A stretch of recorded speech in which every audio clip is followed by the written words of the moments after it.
नमस्कार बंधू भगिनींनो, आपल्या सगळ्यांचं सहर्ष स्वागत आहे स्वास्तिकम या माझ्या चॅनलवर। आज आषाढी एकादशीच्या निमित्ताने आपल्या सगळ्यांनाच आषाढी एकादशीच्या खूप खूप शुभेच्छा। विठ्ठल विठ्ठल, जय हरी विठ्ठल। आधी मी नैवेद्य दाखवते। नैवेद्यम समर्पयामि, नैवेद्यम समर्पयामि, नैवेद्यम समर्पयामि। आज आषाढी एकादशीच्या निमित्ताने मी उपवासाची कचोरी बनवलेली आहे फराळासाठी। आपल्या सगळ्यांनाच आषाढी एकादशीच्या खूप खूप शुभेच्छा।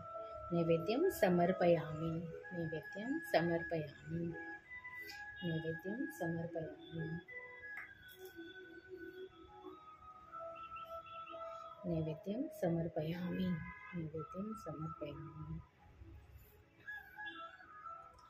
चला तर मग आज आपण आणखीन संतांबद्दल माहिती घेणार आहोत। आणि आज आषाढी निमित्त मी आपल्या सगळ्यांसाठी दुसरी कथा घेऊन आलेली आहे।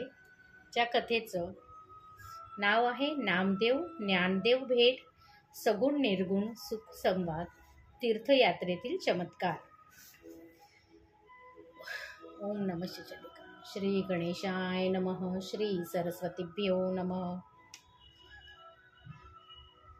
ज्ञानदेवाला पंढरपुरात जाऊन नामदेवाला भेटण्याची इच्छा झाली व तो पंढरपुरात गेला। नामदेवाला अत्यंत आनंद झाला। त्याने ज्ञानदेवाला पाहताच दूरूनच लोटांगण घातले। दोघांनी प्रेमाने आलिंगन दिले। ज्ञानदेव म्हणाला, नामदेवा, तुझे भाग्य मोठे आहे। तुला श्रीहरीचे अखंड सानिध्य लाभत आहे। मी तुला एक गुप्त गोष्ट सांगणार आहे। तू जर ती ऐकलीस तर बरंच होईल। आपण मंदिराच्या गाभाऱ्यात जाऊया। गाभाऱ्यात गेल्यावर ज्ञानदेव नामदेवाला म्हणाले, हे पहा, जीवनमुक्त जरी असलं तरी त्यानं गुरु, तीर्थ, देव व भजन सोडू नये। मला तुझ्या संगतीने अनेक तीर्थे पाहायची आहेत, म्हणून मी आलो आहे। नामदेव म्हणाले, हे कल्पतरूसारखे पंढरी क्षेत्र टाकून अन्य तीर्थाची सामान्य झाडे शोधित का जावे? मी स्वतः विठ्ठलाचा अंकित आहे। त्याला तुम्ही विचारा। त्याने आज्ञा दिली तरच मी येईन। ज्ञानदेवाने मग विठ्ठलासमोर साष्टांग नमस्कार घालून आपला मनोदय त्याला सांगितला। विठ्ठल म्हणाले, ज्ञानोबा, तू आत्मरूप स्वतःच नारायण आहेस। तुला तीर्थयात्रा कशाला? ज्ञानदेव म्हणाले, तुम्ही म्हणता ते खरे आहे, पण नामदेवासारखे सद्भक्ताची संगती लाभावी हा माझा यात हेतू आहे। पंढरीनाथ नामदेवाला म्हणाले, नाम्या, ज्ञानोबाला तुझ्या संगतीत तीर्थयात्रा करायची इच्छा आहे, तेव्हा तू सर्व तीर्थ पाहून ये।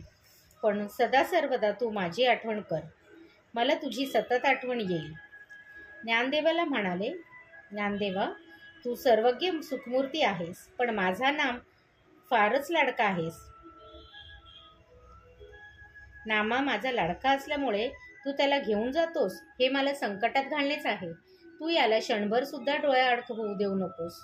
असे बोलता बोलता विठ्ठलाच्या नेत्रातून अश्रुधारा वाहू लागल्या।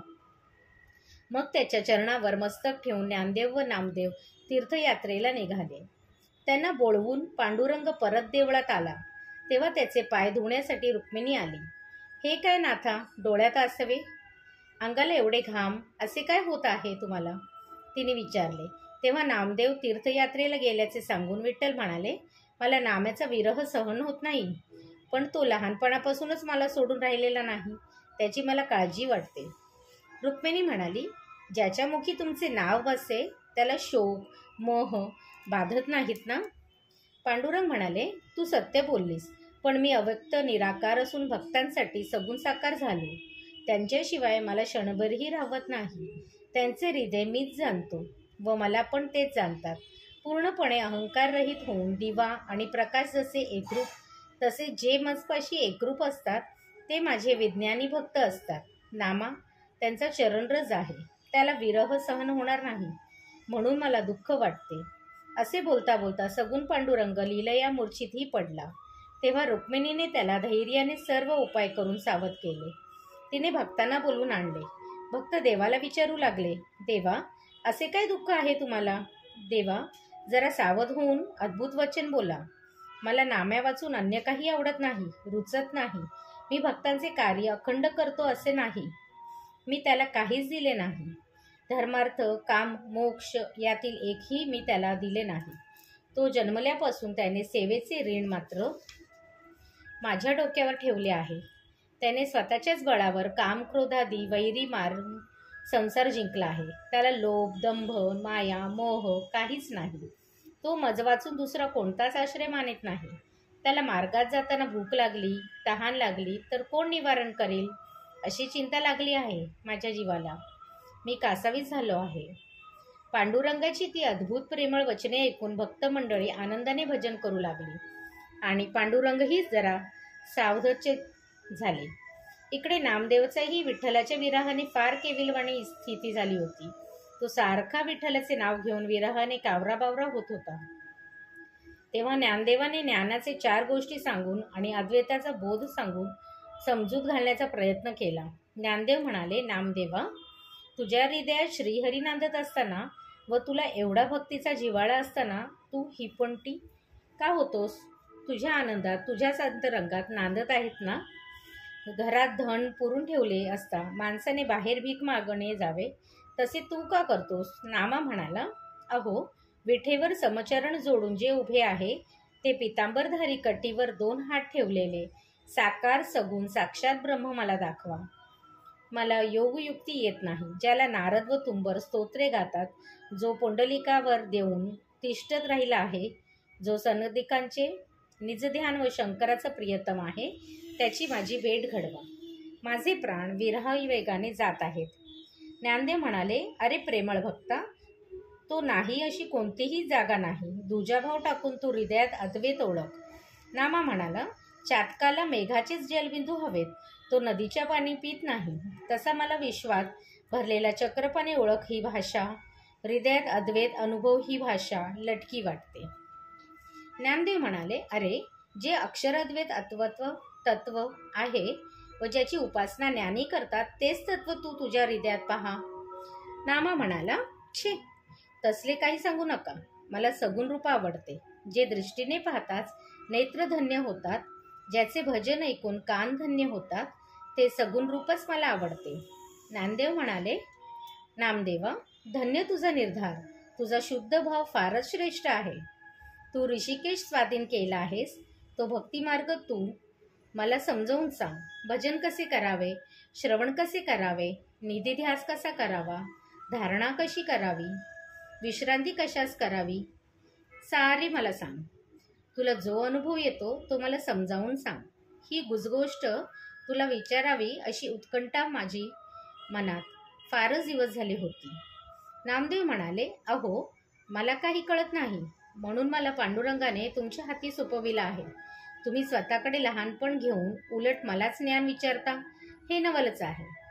सूर्याने आमच्या घरी कोणीतरी दिवा आणून लावा अशी विनंती करण्यासारखेच हे आहे.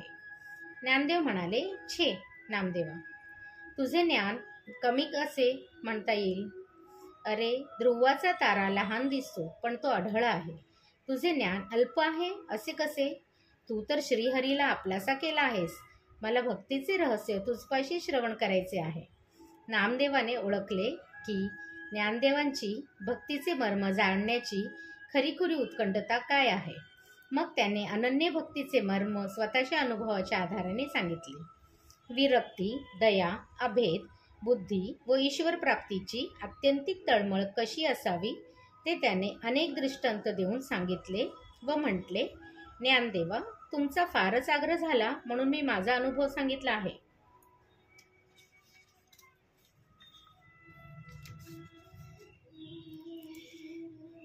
ज्ञानदेवाचे पूर्ण समाधान झाले. धन्य धन्य नामदेवा असे म्हणून त्याने नामदेवाला दृढ आलिंगन दिले. अशा प्रकारचे त्या दोन्ही भक्तांचा सुखसंवाद नित्य चालत असे. ते उत्तरेत अनेक तीर्थांची भेट देत सर्वत्र कीर्तने व भजने करीत आणि हरिभक्ताचा प्रचार करीत फिरत असता हस्तिनापुरात गेले. तेथे त्यांची कीर्तने व सत्कृती अविंद राजाच्या कानावर गेली. त्याला त्याचा राग आला. त्याने भर कीर्तनात एका गायीचा शिरछेद केला आणि म्हटले, जर तुझा देव या गायीला पुन्हा जिवंत करील तरच तू खरा भक्त व तुझा देव खरा. बोल, किती दिवसात गाय पुन्हा जिवंत करशील? राजाचे हे कृत्य पाहून सर्वत्र हाहाकार उडाला. लोक हवालदिल झाले. नामदेव म्हणाले, महाराज, 4 दिवस मुदत द्या. राजा म्हणाला, ठीक आहे. मग नामदेवाने जीवाचा आकंत करून पांडुरंगाचा धावा सुरू केला. 4 दिवस सारखा नामघोष आणि देवाचा धावा चालू होता. शेवटी 4 दिवस संपता संपता नामदेवाने मनात पांडुरंगाचे प्रकट होऊन मृत धेनू पुन्हा उठवली. सर्वत्र जय जयकार होऊ लागला. नामदेवाने काकुळतीने विचारले, देवा, 4 दिवस कोठे गुंतले होतात? पांडुरंग म्हणाला, नामदेवा, तू जर तत्काळ मला बोलवले असतेस तर मी तत्काळ आलो असतो. तू मला 4 दिवसांनी बोलवण्याचा संकल्प केलास आणि राजाकडून 4 दिवस मुदत मागून घेतलीस. गाय उठली हे वृत्त राजाला कळताच तो तेथे आला आणि पश्चाताप होऊन त्याने नामदेवाला साष्टांग नमस्कार केला. त्यावेळी हस्तिनापुरातील नागरिकांची झुंडी आल्या व ते दृश्य पाहून हरिनामाचा घोष करू लागल्या. विठ्ठल विठ्ठल विठ्ठल विठ्ठल विठ्ठल विठ्ठल. सर्वजण नामदेवाला धन्य हा भक्त, धन्य हा वैष्णव असे म्हणू लागले. हा धडा इथेच संपला आहे. श्री विठ्ठल रखमाई पर्णमस्तु. शुभम भवतु, शुभम भवतु, शुभम भवतु. विठ्ठल विठ्ठल जय हरी विठ्ठल, विठ्ठल विठ्ठल जय हरी. पुंडलिक वरदे हरी विठ्ठल. श्री नामदेव तुकाराम पंढरीनाथ महाराज की जय.